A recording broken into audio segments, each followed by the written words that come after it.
Not so good news in our health alert tonight. A new superbug gene is apparently resistant to one of our last resort antibiotics. It's called MCR9 and has been identified as a jumping gene. Our chief health editor, Dr. Parthanani, joins us now with what you need to know. Pretty concerning, doctor. Yeah. Alan, it's a real concern because antibiotic resistance can lead to superbugs, and this can have devastating effects. Now, a jumping gene is a piece of bacteria that can actually move around from one bacteria cell to another. And this movement means that the bacteria is highly likely to change its strength and ability to fight against antibiotics, making antibiotics less effective. So here's the bad news. Research has found that the new jumping gene, MCR9, has shown resistance to our strongest antibiotic, colistin. Now, colistin is used as a last resort antibiotic to fight infections that no longer respond to other standard antibiotics. So not good news at all. Yeah, scary news, really. I mean, how does it spread?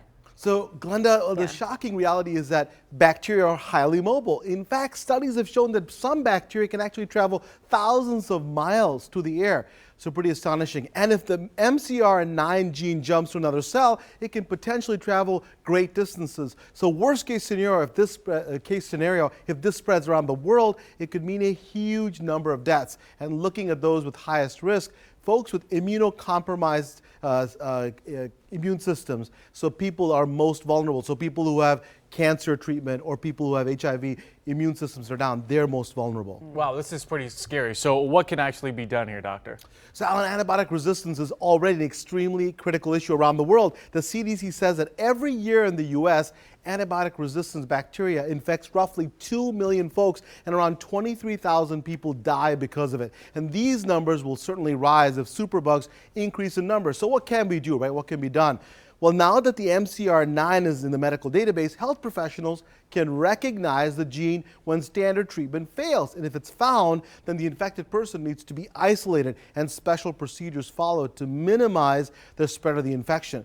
Now, here on the positive side, this new information can help scientists find new and alternative ways to treat dangerous bugs. Also, this serves as a reminder, right? Please use antibiotics only when necessary, and as well as people using technology to develop new kinds of antibiotics that we can get so we can hope to prevent further deaths. But the big one is don't go to your doctor and say, can I have antibiotics, and willy-nilly take them, or as us as prescribers prescribe them unnecessarily. Really important lesson.